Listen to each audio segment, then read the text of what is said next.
Good morning, everybody in the room. Good morning, everybody tuning in online. We're going to get started. It's my pleasure to introduce Kelley Barsanti this morning. Just a little background before we get things rolling. Kelley got her graduate degrees in environmental science and engineering from the OGI School of Science and Engineering in Oregon, and followed that up with an ASP fellowship in ACOM? Yeah? ACD. Okay, ACD, right. Different name, same product. And then was a visiting scientist at NCAR before becoming a researcher at CU in mechanical engineering, and then at Portland State in civil and environmental engineering, and was recently a professor at UC Riverside in the Department of Chemical and Environmental Engineering. And her research really sort of blends the spectrum of trying to improve our understanding of biomass burning emissions, to improve modeling of things like wildfire impacts on air quality. And today, she's going to talk about some recent work on a new next generation emissions inventory. So Kelley, take it away. Okay. All right, well, thank you, Nick. And good morning, everyone. And for those of you that I haven't yet met, I'm Kelley Barsanti, and I am a research scientist here in ACOM. And the title of this research tool that I've developed, and also the title of my presentation today, is NEIVA, the Next Generation Emissions Inventory Expansion of Akagi. And this title and the tool itself really pays homage to other research tools that were developed in NCAR that have really transformed our ability to represent the emissions, atmospheric emissions, composition, and chemistry associated with specific source sectors that are really critical to air quality and climate predictions. So throughout this talk, I'm going to be using this schematic as a guide to where we're going and where we've been. And right now, I'm going to give just a brief overview of the talk in its entirety. So I want to start out with some personal and professional background that's relevant to the research that I'll be sharing with you today. I'm going to move in then to the scientific background and motivation. I've split the discussion of my research into two parts. One is the years we've spent collecting, analyzing, and interpreting data that really led to the genesis of NEIVA. Then I'll talk about NEIVA itself, the content, structure, and application. I'll conclude with some summary and an outlook for the next steps for research here at NCAR. The reason that I wanted to talk to you today about NEIVA, I've got three main reasons, and one is that I'm super excited about it. This really represents over 10 years of research studying fire emissions and their impacts on air quality. And it feels very fortuitous that I get to introduce it in this room to this audience. I gave my first seminar, actually as a PhD student, up on the Mesa Lab to ACD. So it's exciting to come back and present this work. Second, I think it exemplifies my research at the interface of measurements and modeling. And finally, it's illustrative of future research that I want to do in ACOM and at NCAR. Okay, so a little bit of my geographical history. I've spent my entire life in these places and a few more that are not labeled but are also in the Western US. And as you might guess, all of these places are impacted by fire. So when you live in a place that's impacted by fire your whole life, you think about how do we live with smoke? And then translating that into a research context, you ask sort of different questions, but it's really the same thing, which is how do we live with smoke? And how do we mitigate the impacts of air quality on these populations that are being exposed to smoke? Moving into a little bit of my academic history, I earned my PhD, again, in Oregon, as Nick said, and I've highlighted some of the words in my dissertation title, and that is a theoretical method for evaluating compounds and their contributions to atmospheric organic particulate matter. So the key words here are theoretic, so I come from a very fundamental background, and I've held on to that tie to fundamental thermodynamics, kinetics, and thinking about things at the process level. Also, I like to say I was born into the world of atmospheric particulate matter. Some people got there via the gas phase world, but I was born there. My postdoctoral fellowship in ACD is where I was really introduced to 3D models, right? So 3D models, air quality, and climate representations. and how necessarily we have to reduce the complexity of any one process when you're predicting over such large scales and long time frames. I was also introduced to fire emissions and chemistry. And so these experiences, I should say, at these two places have really shaped my research agenda. And that is, I always think about how do we use these detailed chemical measurements, how do we use these detailed chemical models to improve predictions using air quality and climate models. Okay, so Nick covered most of this. I don't really think I want to highlight anything else except that my most recent position was at the University of California, Riverside. I was there for 7 years. I was a tenure track professor and earned tenure and started here on September 1st. So over that time, I, of course, had the privilege, really, of working with a lot of brave individuals that were eager to join me. I don't know if they were eager, but they joined me on this sort of wild journey of trying ambitious projects with a relatively new faculty member, and I'm forever grateful. I've highlighted a few of those current and former students of postdocs. You will see their name several times in my slides. And when I say we, it's this group that I'm really referring to. These are also the core publications that I'm going to be referring to. So these are works that came out of my research group and that really underlie what I'm showing today. And so you'll see these references many times. Finally, none of the work of the students and the research that I'll be presenting today could have happened without a lot of funding from a lot of different agencies. So I'm very grateful for that and want to acknowledge that here. Okay, so let's get into now the scientific background and motivation for the work. So this is a MODIS image of active fire counts in August of 2010. And I really like this image because it reminds us that fire is a global phenomenon. And where there's fire, there's smoke. So on the left side, again, we have a satellite image here of smoke from fires in the western US. And then on the right-hand side, what you see are air quality index values based on concentration measurements of fine particulate matter, or PM2.5. And these purple colors represent extremely hazardous, okay? So we have fires, we end up with smoke and poor air quality. What I want to show in this figure is that smoke impacts are highly variable in space and time, right? So we show there's this global map, there's regional maps, but we can also look at county level, for example, county level PM2.5 concentrations. And in this figure, each of these different colors represents a different county. Each figure represents fires in California in a different year, okay? And the axes are small, so I've just put these sort of some numbers here to help guide your eyes. But first thing to notice is these enormously high PM2.5 values. Second thing is the variability, right? So we see these large variabilities in the concentrations.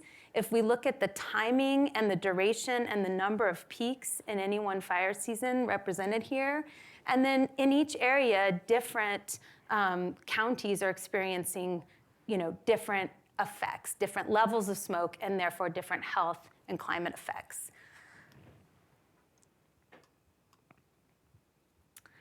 One of the things that has become, fires are really gaining traction in the headlines, right? And so sometimes you wonder when things gain traction in the headlines, is there anything different? Are we just starting to pay more attention? So, we started talking about these sort of regional air quality impacts, local air quality impacts, but one of the things that's been, I think, sort of captivating all of us is that we can have these western fires, right? Fires in the western US, and they are transported to the eastern half of the country. And in 2021, these areas on the East Coast were impacted by fire. And specifically, they were saying that New York endured its worst air quality in 14 years because of western fires, right? So this really is new in a way. New for, there was a lot of fire in the landscape in native populations, and that's worth recognizing, but new for us.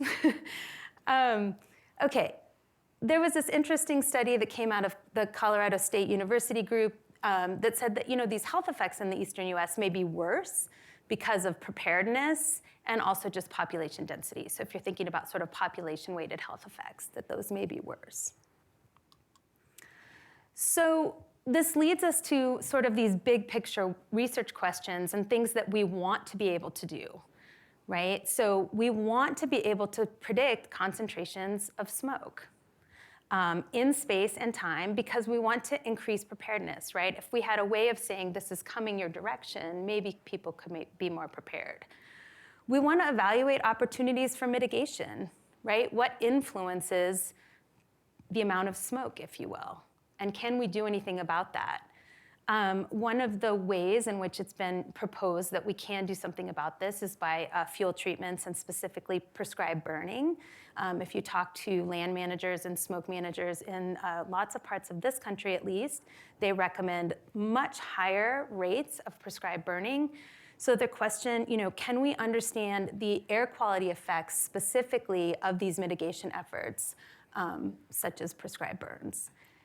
And I think we also want to be able to minimize unintended consequences of controlled burns, and we can do that by modeling and forecasting. Okay, so the punchline is here. How can we do that now? The answer is pretty much no. I'm showing just 2 examples here. This is from a study, a modeling study. This is the EPA Regional Chemical Transport Model. This is some modeling of the 2013 rim fire in California. These are showing the observations in black and models at 2 different resolutions in red and purple. And we ratio things to CO to talk about dispersion or diffusion. So CO, as a plume is moving in space, it's diluted and the CO concentration goes down.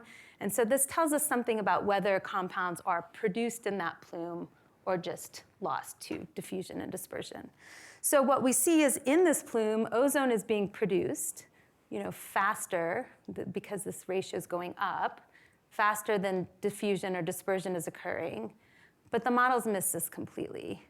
Sort of the same thing here. The models just completely miss both the magnitude and the sort of the variability of these processes. I've listed here some of the reasons that they suggested this poor model performance was happening in this paper. Okay, this is a more recent study. It's modeling of a Williams Flat fire. It's a multi-model comparison.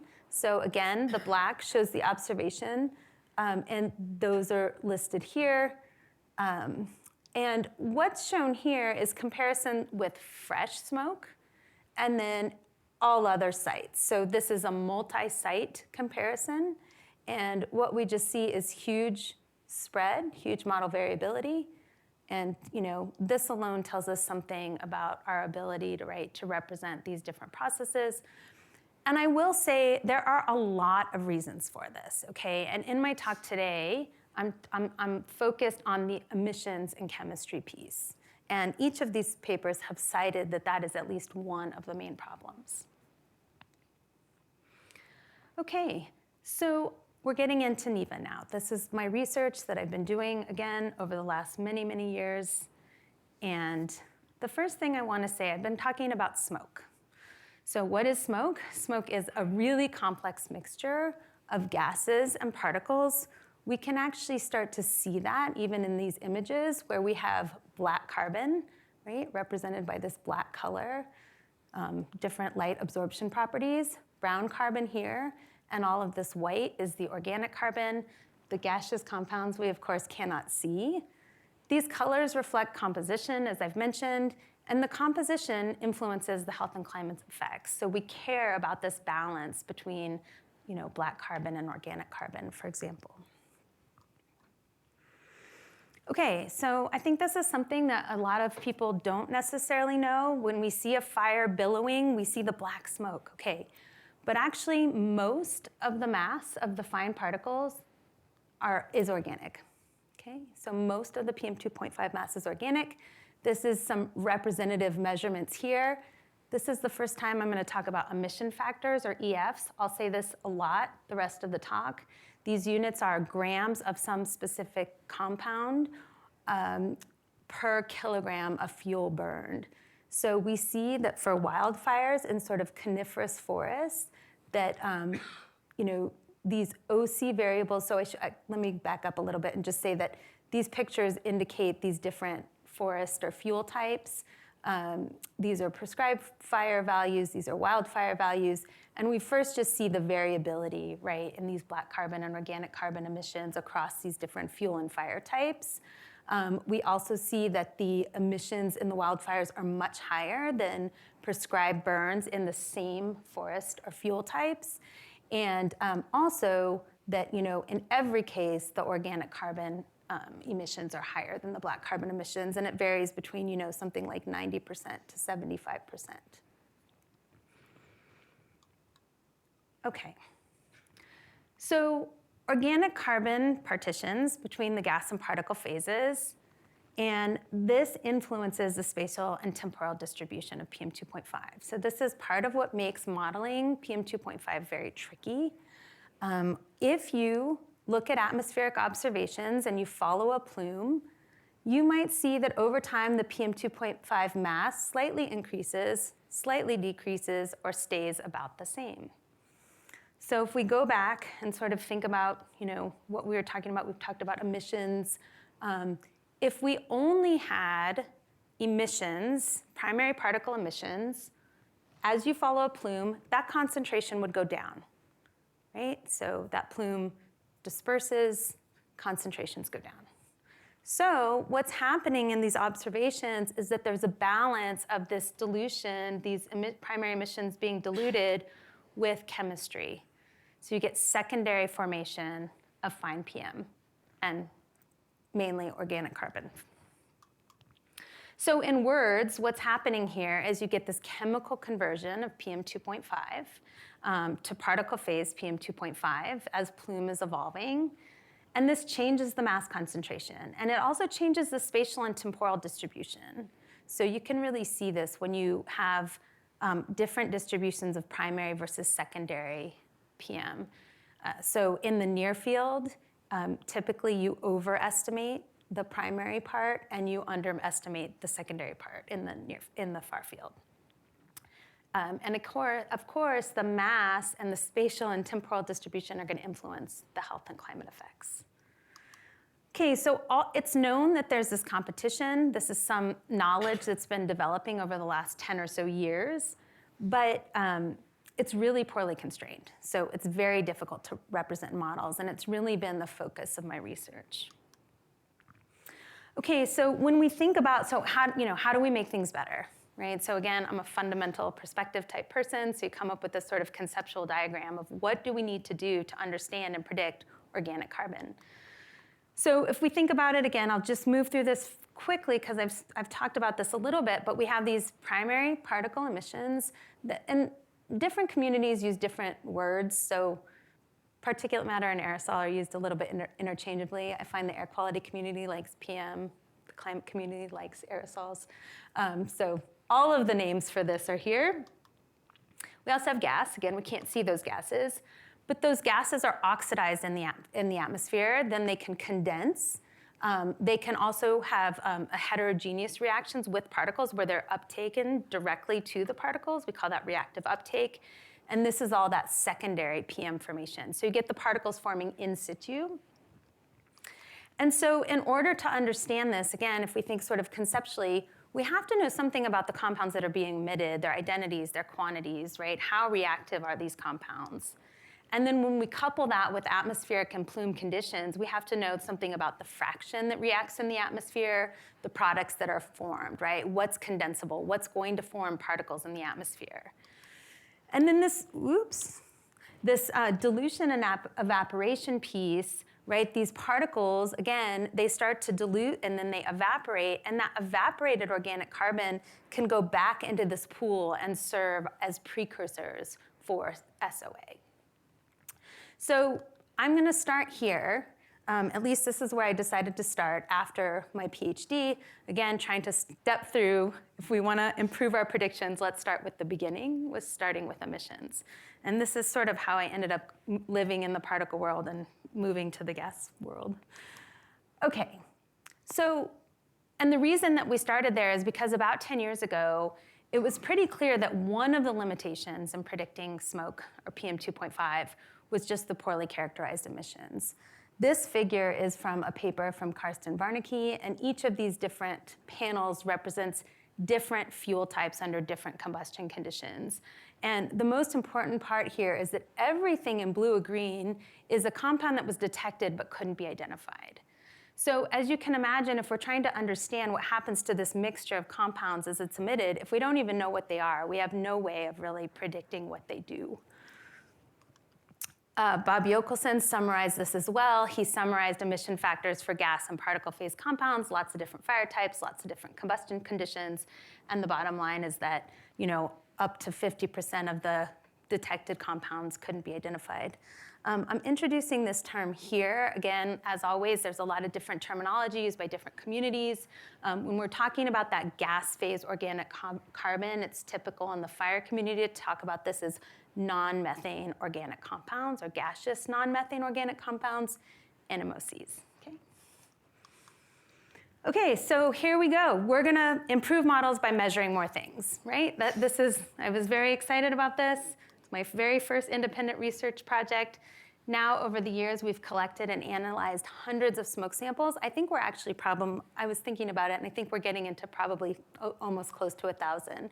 We've collected these samples in lots of different environments, laboratory environments, and in the field, from ground-based platforms and airborne platforms, and studying both prescribed burns and wildfires.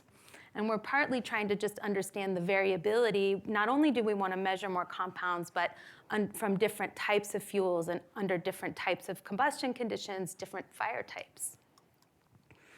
So we were the very first group to analyze the compounds, and these are gas phase NMOCs, using two-dimensional gas chromatography with time-of-flight mass spectrometry. This is an example of the chromatogram you get. This is laboratory burns of black spruce. This is the emission factor, and we identified about 400 compounds in these samples.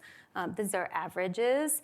And again, because I'm interested in chemistry, we came up with these figures where we're basically plotting or aggregating the groups by carbon number and by their functionality. So what types of compounds, that tells us something about how they're going to react in the atmosphere. And one of the very first things that stood out to us is that even if you can't interpret this at all, we see that these different fuels have very different emissions, right? And that can impact atmospheric chemistry and composition. So if you notice here, there's this blob, kind of higher intensity here. These are terpenes, that's reflected here. On the other hand, peat is kind of interesting and has this range of alkanes, and that is represented in this big peak of these hydrocarbons. Okay, so sort of to summarize our efforts here, we identified about 700 compounds. This was multiple factors higher than what had been identified before. We published the most comprehensive database of gaseous NMOCs to date. And again, we're seeing that there's these differences in emissions as a function of the fuel type that is very likely to influence composition and chemistry in the atmosphere. The other thing we started doing is just, okay, we measured all these compounds, so what? So we started trying to see how that compares to other emission factor compilations and emissions inventories as, for example, used by EPA. So we compared with, this is typically measured compounds, and by typical, this is actually a generous representation. This represents this is Akagi. So Akagi represented the state of the science in biomass burning emissions inventories. So it was the most number of compounds reported over the most different fire types. And then we're comparing also with EP speciate. So these compounds are now binned as a function of their volatility. So compounds on this side are almost entirely in the gas phase, and as you move this direction, these compounds can partition between the gas and particle phases. These are numbers of compounds. And then, so you see that, of course, these volatile compounds are just typically easier to measure. So our measurements agree with what has been measured before. As we got into these compounds that haven't been measured, these compounds just don't exist in emission inventories. So we have 75 compounds in this bin, and we don't find any representation in Akagi or in the speciate emission inventory. So these compounds here may be particularly important for predicting SOA. Okay, so this is why this is important. Okay, so we're not the only one to see this as a problem. There's really been this rapid expansion of NMOCs measured in different types of studies, these field studies, these lab studies. I've noticed some positive, some pluses and minuses of collecting samples and analyzing samples in these, and I shouldn't say just collecting, online analysis too. But there are plus and minuses in these different environments. So in the field, of course, you have these real fuel mixtures. You have dynamic fire conditions, real fire conditions. However, there's often many fewer compounds that have been identified. So if we're trying to get at those emissions, this is a problem. I think the other thing is it's really hard to define the age of smoke, right? What's your time zero? You have some chemistry happening right away. So trying to figure out what that time zero is can be challenging, and it's important for modeling across scales. On the other hand, for lab studies, you have individual species and components, which it's hard to necessarily think about, is that representative of the field? You have well-controlled burn conditions, so you can study things at specific combustion, flaming, smoldering, very specific burn conditions, but typically it's more flaming in the lab and not necessarily representative of the field. Plus, many compounds are identified, and the age of the smoke is well defined. So this is an alphabet soup of studies, but again, the point is now we and others have contributed a large amount of this data to the community. We've measured lots of compounds in lots of different environments. And I think a big question is, right, and what drove NEIVA is, so how do we use it, right? So this was fun, now what, right? So a summary of our observations, and I think these are challenges and opportunities for model development. So when I say observations, these are actual data interpretation, but also what were we seeing in the community? How were these data being used? So we found variability in these NMOC emissions as a function of fuel type and even component that I think can influence chemistry. A lot of times you'll see studies that say, oh, we don't see any variability as a function of fuel type. But part of the problem is they're not measuring across the suite of compounds. So you can't see what you don't measure, right? This is a common thing. And what I haven't shown yet, but this is just an example, these things look pretty much the same. They're two different types of tree species. Their emissions of these specific types of compounds, monoterpenes, are very different. This tree emits a lot of camphene. Camphene forms much more SOA than this beta philandrine that's emitted by this tree. On the other hand, right, so this is something we measure in the lab, but when we go to the modeling, depending on the model scale and complexity, these fuel types are represented by a limited number of categories, fire types. On a global scale, this is sort of what you get. So I zoomed in on Colorado. These are typical global land cover, land use types. So this is forest, right? It's just forest. Who cares about this? Shrubland, et cetera. So we measured individual fuels. Models are using land cover types. That's a challenge and an opportunity. I was really sad. Our published list, 700 compounds, years of work, no one's using it, right? It's just there. We just get to keep saying, oh, we measured all these things, great. No one cares. Or they care, but they don't know what to do with it, right? So when a new list of compounds was being used for modeling, what I was observing is that people would take maybe one study, and maybe they'd apply it in a single model to a single fire, right? It's kind of incremental, important, but incremental. The other thing is that the gas phase chemistry and SOA formation in these models, when you start looking, right, it's represented by 10 model compounds. And here we have 700, right?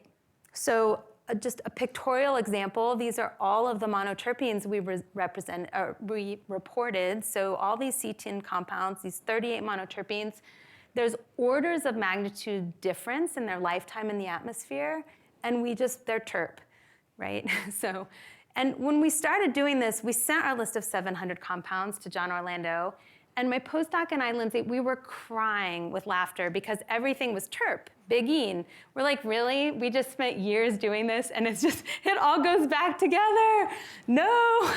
So anyway, that was funny. I'll never forget that. Okay, so this leads to NEIVA, okay? This is a research that leads to NEIVA. So I want to step back here and just talk about moving from measurements to model frameworks for a minute.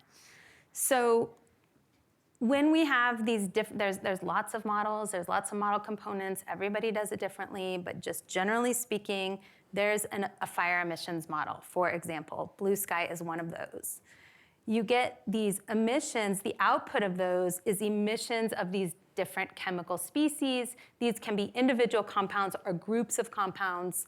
And those are produced by multiplying the fuel consumed times these emission factor. So a lot of times you hear me talk about emission inventory and it ropes a lot of this in, but I'm interested so far in just looking at these underlying emission factors that are embedded in these emissions inventories, for example.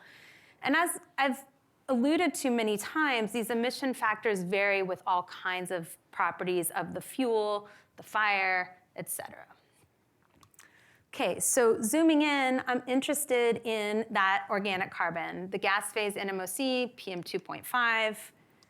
So what happens from here is that an emissions tool is used to then parse these NMOC, like this total gas phase compounds, into representative model species. Okay, so the fire emissions inventory just tells us the total amount of gaseous organic carbon, then that's mapped to individual species. The same thing happens with PM2.5. Then this goes into your chemistry and transport model using some kind of gas phase chemical mechanism. That chemical mechanism represents the reactions of these compounds in the atmosphere. And there's usually a linked SOA module that represents the formation of SOA. So you'll notice, right, these are just model surrogates. Each of those individual compounds are binned into these models that represent sort of the aggregate behavior of that group of compounds. So, what already exists in the context? So, again, I just want to re-emphasize here that I've been sort of zeroing in on this part of the problem for now. So if we look at what's out there already, right? So this, Andreae, this was one of the first global compilations of emission factors to model global emissions for biomass burning on a global scale. 10 years later, this was considered sort of, and I think up to really recent years, was considered the state of the art. This is Akagi. It was the most comprehensive list of emission factors for domestic open biomass burning for use in atmospheric models. And so this is something that we are building on or have built on. Sort of the same thing, everybody sort of goes, okay, 10 years later, there's a lot of new data, and it's probably time to update these. So, everyone's sort of thinking the same thing. Andy said, okay, we're updating this and this here. Some of the limitations, in my opinion, of this new update is that it does not include the laboratory data, okay? The other thing is that I think that there's a limitation in applications and applicability because there is no online tool, there's no database, there's no interface. It is, again, sort of a list of compounds in a publication. So NEIVA, what did we do? Well, in its current iteration, NEIVA exists as a collection of emission factors. They're connected series of data tables, and we've classified, I'm talking a lot about NMOCs, but there's also methane, inorganic gases, and PM in the database. And these are all of the individual different databases and data sets, and I'm just gonna tell you a few things and the features and highlights of what we've put together. So the base database is based on Akagi. It includes all of the raw data as published in Akagi. It also includes data from 35 newer publications.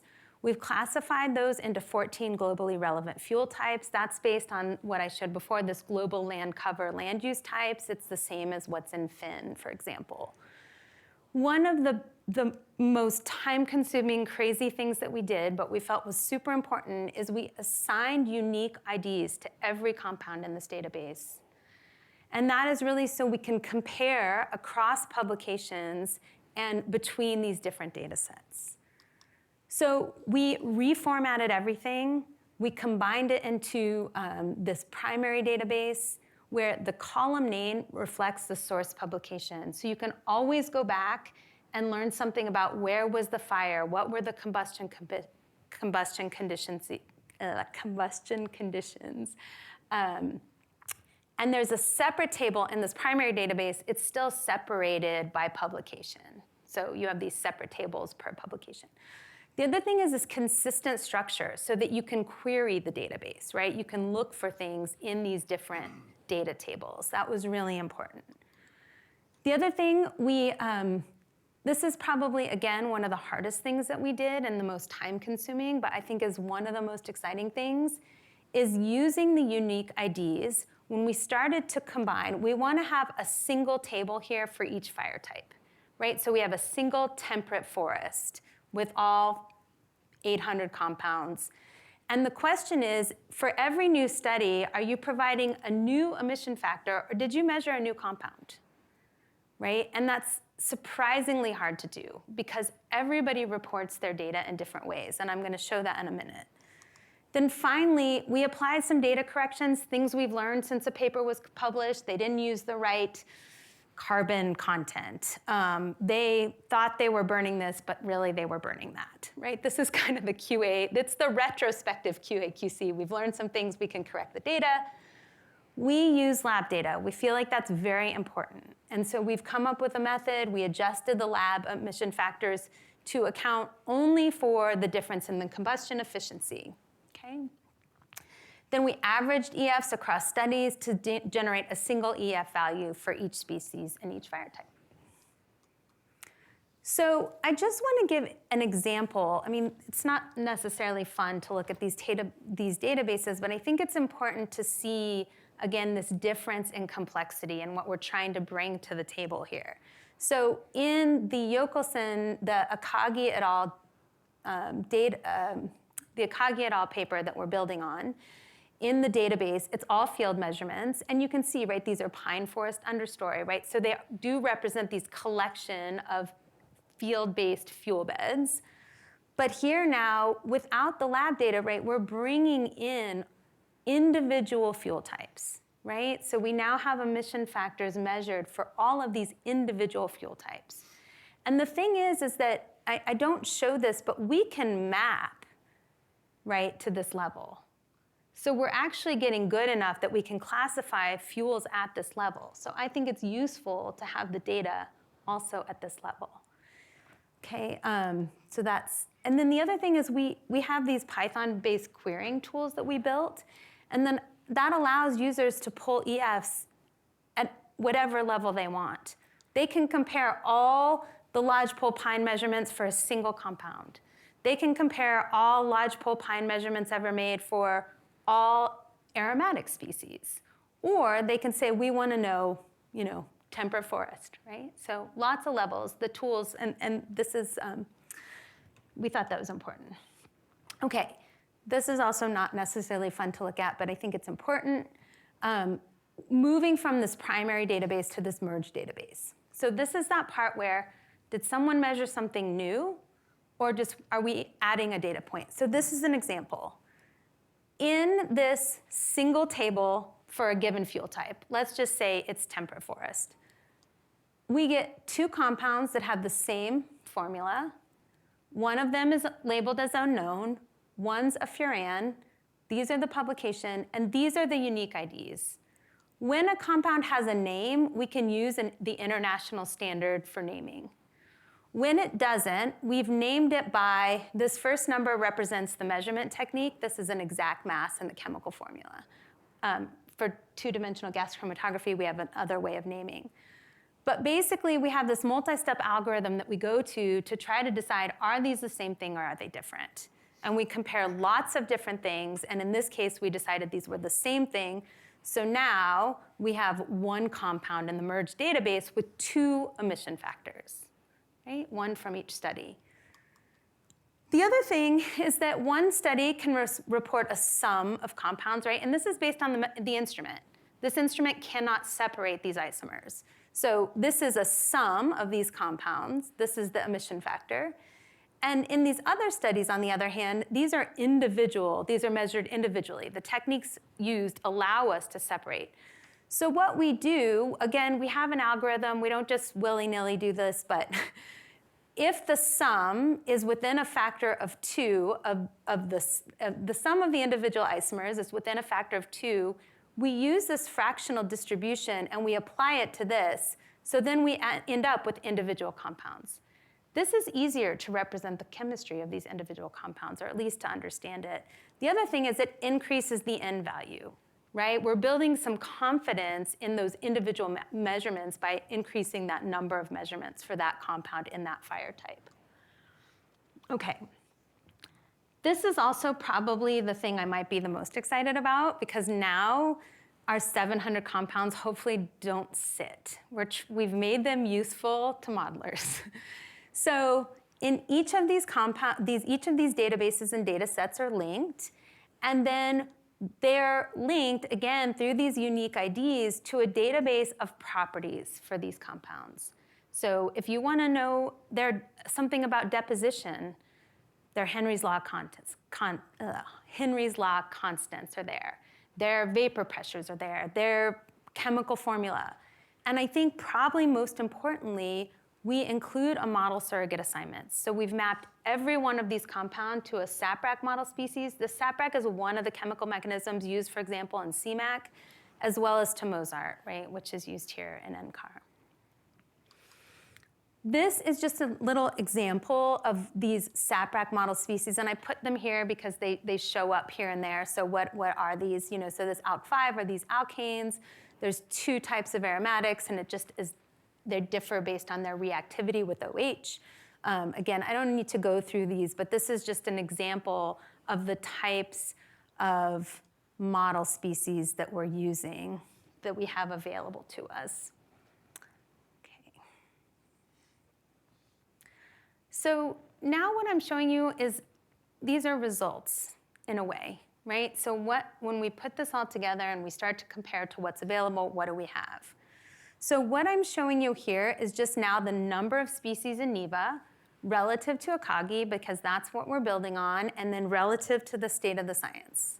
And so, no surprise, as I said, we're using these lab measurements. There's been a lot of studies in the field and lab of temperate forest. Also for peat, there's been a lot of recent studies of peat. So in my opinion, by adding all this chemical complexity, we now have a better chance at representing the chemistry of these mixtures, even if we have to do some lumping and zooming back out to represent in a regional global model.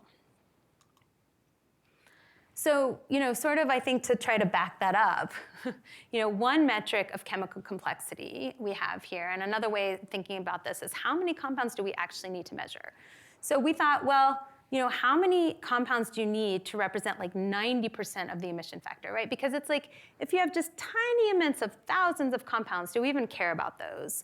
But if you look at these are just cumulative emission factor plots. The top is temperate forest, and the bottom is peat. And it's taking slightly over 200 compounds to represent 90% of the EF. This is in that recommended data set, and just under 200 for peat. Some fuels are simple. Some it's like taking 25, right? So it really just depends on the fuel type. Okay, this is the total emission factor now compared. So one thing is that this is a sanity check. We're adding a bunch of compounds. We shouldn't be changing the emission factor by huge amounts. On a global scale for these averaged fire types, the emission factors are relatively well constrained, right? We know the total amount of gaseous carbon, roughly. So these hatched bars represent the unidentified mass in these prior studies. And so one really important thing, so for one, we've almost eliminated the unknown detected compounds, okay? So it doesn't mean we're not measuring everything still, but of everything we measure, we can give it a name. These unknown compounds, when it gets into the modeling space, are typically evenly distributed across the model surrogates. And again, this can lead to really skewed distributions of compounds and models and impacts the chemistry that's predicted. This is shown here. So these are all these model surrogates. These are comparing the fractional distribution when you map to these surrogates. So you see these huge differences, and this is only just based on adding data. So we add data, we map to these species, and we get huge differences. This influences the chemistry. So I'm going to just show you this in two quick examples. Going back to the schematic, we said it's important to understand the fraction that reacts in the atmosphere. One way we can do that is we use OH reactivity. This measures the reactivity of your mixture. It's just the sum of your mixing ratios times their reaction rate constant with OH. And we have about double the OH reactivity when we map to these surrogates and run a box model. This is huge sensitivity. I was actually shocked by this. Okay, so the question is, I'm still not saying we necessarily get anything right, but I am saying we are very sensitive to these measurements and to the addition of data, and it is mattering. It does matter. A preliminary application in CMAQ. These are each figure represents a 5-day average. This is just the PM 2.5. It's primary plus secondary, using NEIVA and then using speciate. There are small differences, but they're non-negligible differences. And one of the things that I will say, we always want to say, okay, what are the big results? What happens? Well, one of the things that happens is we realize that we have a sensitivity issue here because CMAQ way overestimates POA relative to measurements. So you're trying to move something that's somewhat insensitive, and that's a product of the model. So we can't, so we're even having a hard time testing this in a model until we have the right model framework. So that's kind of an interesting test. Okay, I am really wrapping up here. Summary and outlook. This is a lot of words, but I think it's important to say what I want to say. Fire emissions are complex, right? They exhibit large variability with a lot of characteristics of the fuels and the fires, and models differ in their ability to represent that complexity. So we've created this database of linked tables and Python tools that allow user flexibility. We thought it was really important that you don't lose information. If you want to do things at the very detailed level, you can, but then we're packaging that information so you can do it at different levels, use it at different levels. These different naming conventions that are associated with different measurement techniques typically lead to use of a single data set from a single instrument. You're comfortable, you know what those compounds are. Also, the expertise that's required for the measurements is different than for the model species assignments, right? Like I said, we just sent things to John, help. And the data then are not always available in the most useful form to work across platforms. So at least here, we've created a multi-step algorithm to match compounds. This allowed this merging of all of these data sets. And I think, again, a big thing here is that we've mapped all of these compounds. And these tools, I will just say, some of them took years individually to develop. It's a challenging project, but it's fun to get it all together. So next step, sustainability and utility. This is SERA. This is an emission factor application that's only for North American fuels. But it has an amazing interface, and I think it's something to work towards in terms of the utility. But just one of the things, it's not globally relevant, and it's very limited in the NMOCs, right? So they didn't do this merging of data sets. It's really pulls from individual data sets. So what we're doing is we're structuring the database so that it can be maintained over long periods and expanded as new data are available, right, that people can upload into that raw database. There still will be a gatekeeper, if you will, or a moderator to keep things from getting into that average database until it's QA/QC'd. I'm interested, oh, and the web interface, right? You need a web interface. Everyone has a web interface. I want one too. So we're working on this. There's an opportunity to add a spatial component to this. Right now, it's just grams per kilogram of fuel burned. If we really want it to be an emission inventory, we have to be able to link it to an amount of fuel burned. Louisa keeps telling me this, so and I'm listening. One thing I think is important is these methods are applicable to other emission sources, right? So the tools that we've developed can be used for cooking emissions in urban environments, volatile chemical products, right? These emission sources that are similarly unknown, similarly complex, that we can apply these tools, and I'd like to be able to do that. Okay, so here, really, we cannot improve models by only measuring compounds. It's true. So when we look at these 800 compounds and we think about the fraction that reacts in the atmosphere and the products are formed, we don't know, right? We just don't know right now. We don't know the reactivity of some of these compounds. We don't have ways to represent them. So this really leads to that mechanism development piece. And that's one of the really exciting things about being an ACOM is we can put all these things together. We can work as big groups and with the community to do this kind of work. This big work that was taking me years and years and years, and I would have never finished by myself at the university. Same thing, we do not know, and we can't represent the SOA formation of all the potentially relevant compounds, right? We just don't know yet. So we measured them, great, now what do they do? We don't know. So this leads to the chamber studies and the field experiments. Okay, transferability and broad applicability. If we actually want to do these things, we have to step out a little bit of these research silos, and we have to create tools that we can use with communities, different communities. And one of the things we have to do is to ask research questions and design studies that produce actionable results. So I really felt this in Southern California. As you can tell, I get excited about the details. I love the detailed chemistry. I could study one compound forever.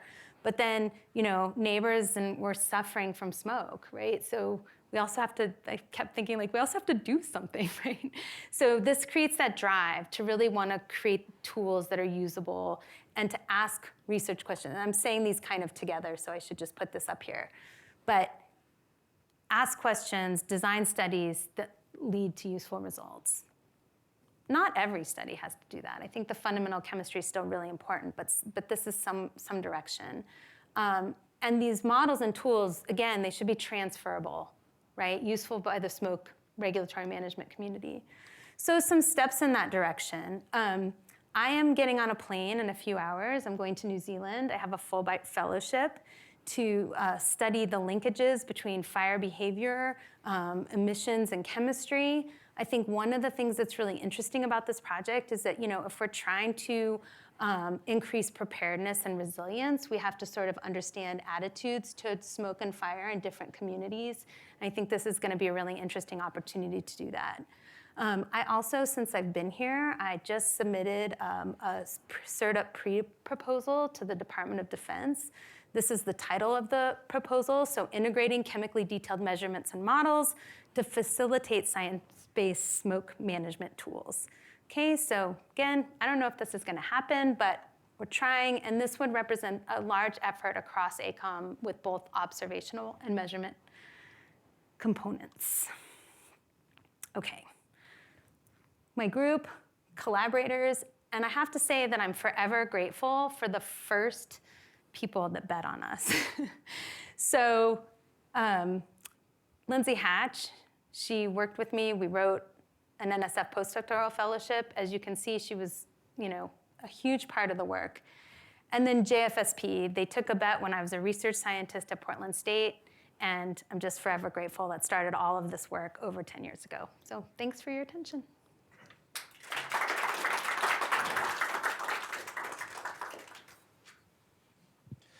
Okay, we'll go to the Q&A, and I just want to remind everyone online, if you have a question, type it into Slido.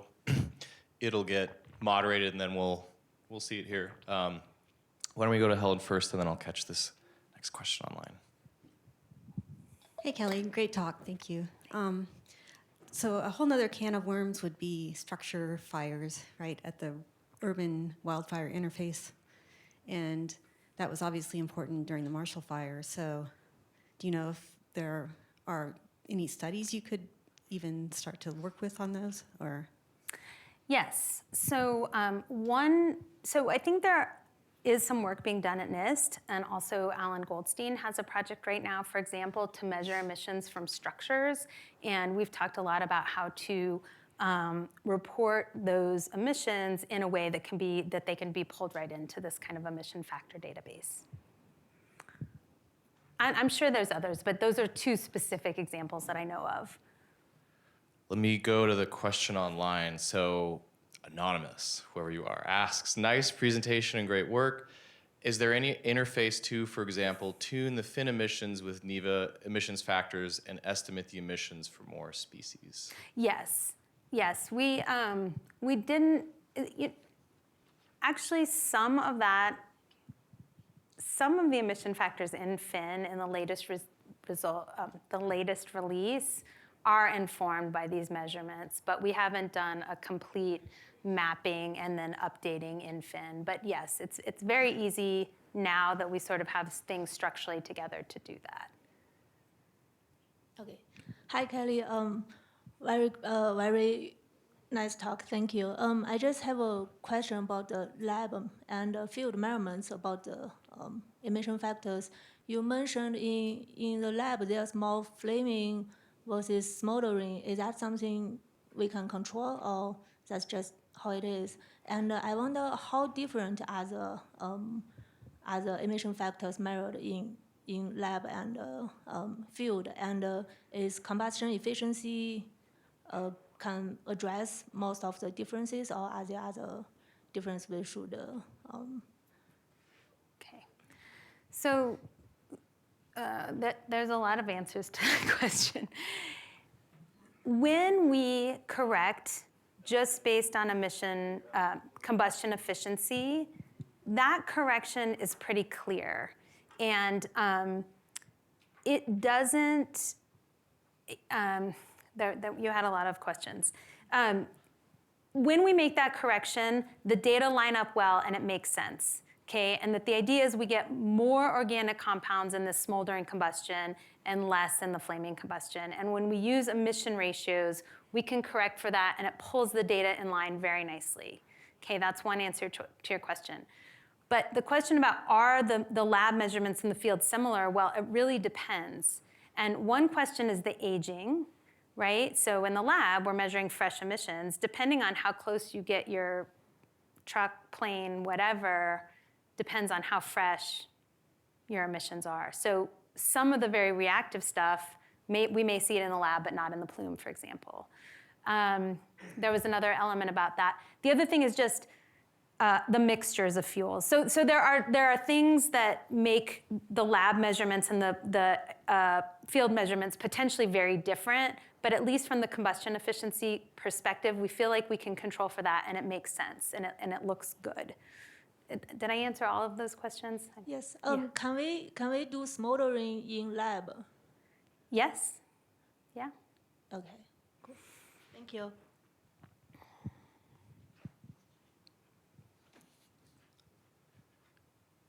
David, did you have a question? Oh, okay. Simone online asks, thanks for the great seminar. It's a great product that can be used. Do you know if it's possible or if there are plans to test the new fire emission factors in CSM, CAM-Chem, or MUSICA? Is this part of your grant to the Department of Defense that you submitted? Yes. I will say yes. You can neither confirm nor deny. No. Yeah, absolutely. I mean, admittedly, I'm still learning all of the different model acronyms, but that CHEM part and MUSICA part, we are using those tools. And one of the reasons we map to the MOZART species is so we can start using the NCAR models and the ACOM models. And yeah, and hopefully someone will want to do that. That's always the other part. So really great talk, Kelley. Learned a lot. So I was just thinking, given the complexity of the process, have you thought about or any in the field of involvement in the future to make progress involving machine learning in terms of processing this information? Yeah, we are using, I'm not going to go so far as machine learning, but we do use statistical methods for data analysis, for example. So I'll just try to give you a quick example. You know, with the eye, I showed you that we can differentiate these fuel types. So we did a little test where we tried to pick out a handful of compounds that could be used to differentiate fuel types in the field. And then we also developed a series of algorithms, again, using statistical data analysis. So, you know, principal component analysis, et cetera. And the algorithms picked out a completely different set of compounds, which was interesting. And we were able to say that there's a probability distribution of what type of fuel burned in these studies. So that's a little bit different than what you're talking about, but it is to say that, you know, we are using statistical approaches. I still sometimes I'm a little bit on the fundamental side to just throw, like I know Alma's doing some total machine learning stuff, and I'm not quite there. I do think that statistical analysis can get past some of the things that our brain can't, but I'm not quite at a full like machine learning level. To sort of split hairs, I guess. Thanks, Kelley. Very nice, interesting talk. I have just a general question about, I don't know if I understood correctly. You say the database is only for the US? And you also mentioned, no? So which one? One of the SERA. Ones, SERA. Yeah. Okay. So the other one is more general? Yeah, so SERA really focused, again, because it's complex, so everyone cuts out something, right? You just say, okay, we're going to do this. So SERA focused on really that user interface and that flexibility and pulling in a lot of prescribed burn and wildfire studies, but it's for the US and North America. Yeah. Okay, yeah. Anyway, so I was wondering about that, about the transport, because you mentioned the transport is, in order to understand the health effects and air quality was important. Yeah. But yeah, anyway, I was confused with that. Yeah.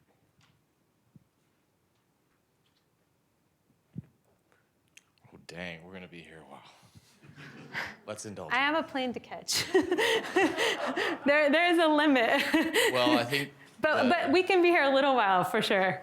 Okay, there's one online. I was going to say, I think John should have a second to respond to his...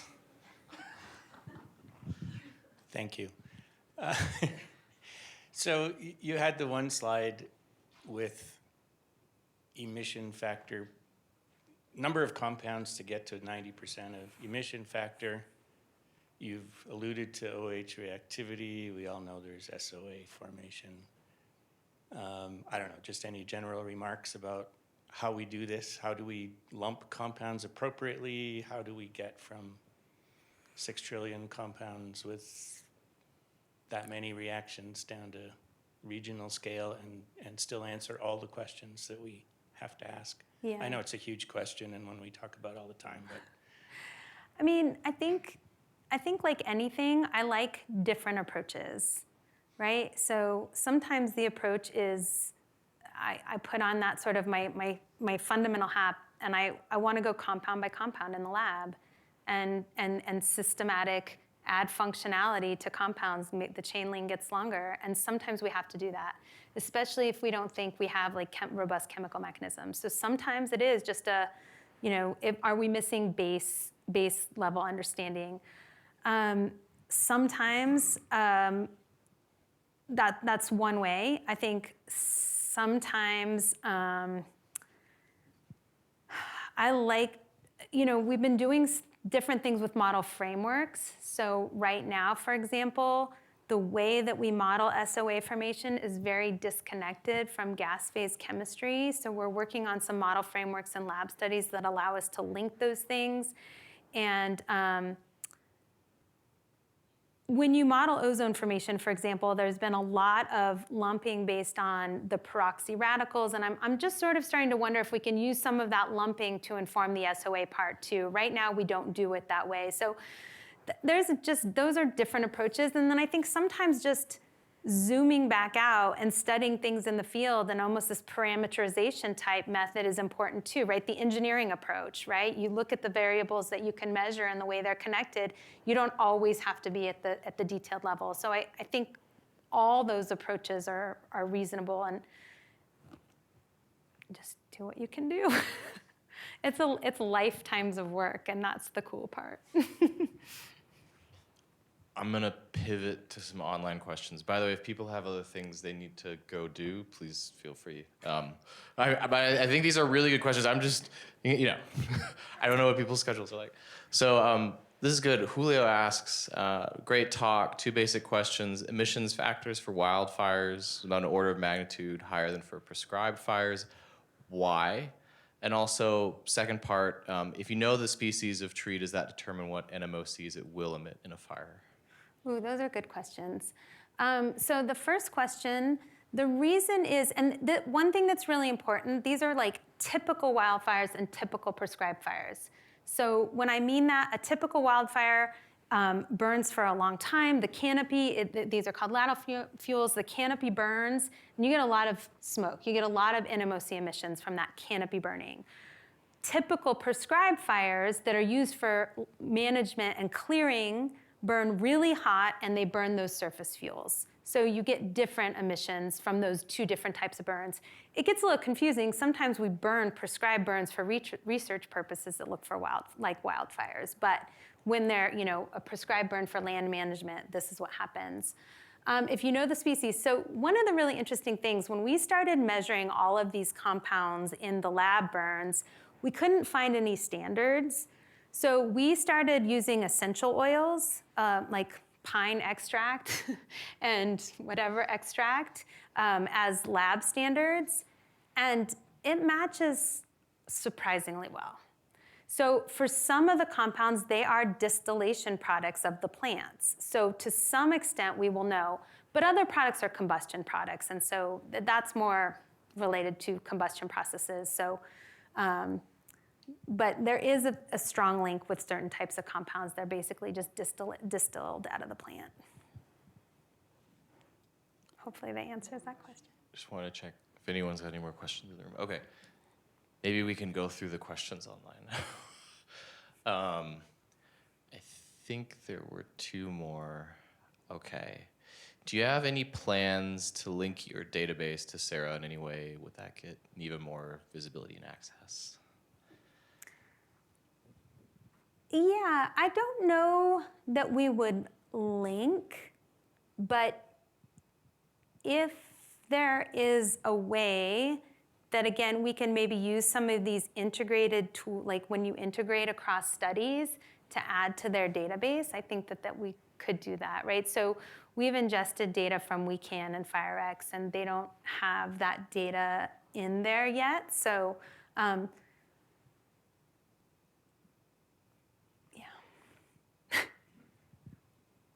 Okay. And we are in, I know the people that developed this tool well, and actually my host in New Zealand is a co-author on that paper, so I'm trying to infiltrate the smoke community.